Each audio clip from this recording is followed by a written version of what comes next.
Ebirah, Horror of the Deep, also known as Godzilla vs. the Sea Monster. Creative title. This is actually a movie that I didn't watch all the way through until I needed to write this review, so here we go. The plot involves a group of sailors who end up venturing to a native island far away from Japan. Their ship ends up going through a nasty storm, and they're attacked by a giant lobster claw which destroys their ship. Thankfully, they all wake up on the exact island they were looking for, and unfortunately, there's no escaping it. It's heavily guarded by a group called the Red Bamboo, who are doing a bunch of experiments there, and have also enslaved the island natives. Plus, if anyone tries to escape, they're attacked by a giant lobster-looking monster named Ebirah. While trying to escape the Red Bamboo, the four main characters and a native girl head into a cave, where they come across Godzilla? What? Why is he here? I don't know, but he's a sleepy boy, and he doesn't wake up for a good while. Obviously, they think Godzilla would be the best thing to fight against Ebirah, so they try to find a way to wake him up.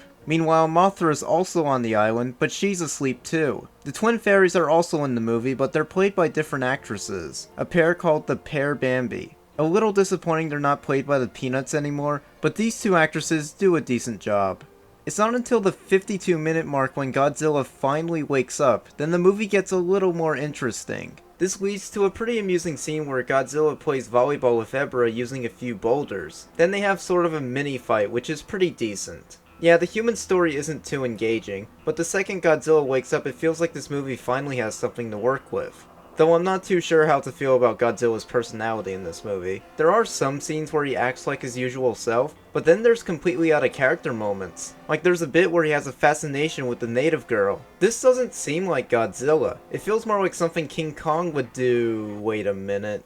Okay, so apparently this movie was originally going to be starring Kong, but they changed it to Godzilla at the last minute, and didn't bother changing anything else in the script, which is why Godzilla acts a little differently in this movie. Plus, Godzilla gets woken up by electricity. If we remember in King Kong vs. Godzilla, Kong was powered by electricity, so this adds up to the theory that Kong was supposed to be the star of the movie, not Godzilla. Even then, Godzilla's still the best part of the movie. Though there is one scene where he fights a bird, and the cinematography looks absolutely awful. It's all zoomed in and crappy, probably to try to hide the not so great special effects. This was the first Godzilla movie to not have E.G. Tsuburaya as the effects director, and it's kind of obvious. Some of the practical sets look alright, and the fight scenes with Godzilla and Ebirah are well staged. Some of the other sets just look okay. The music is also different, but I wouldn't call it bad. It has a very heavy emphasis on using surfer music, which sorta dates the score in a way,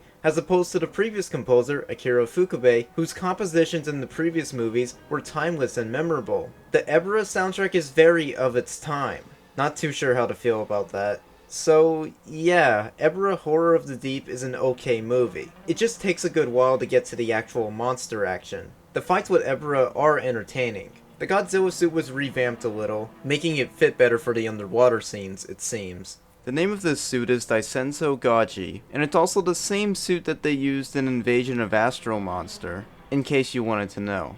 Oh yeah, there's also a brief fight with Mothra at the end, but it's incredibly short. This also leads to the island exploding.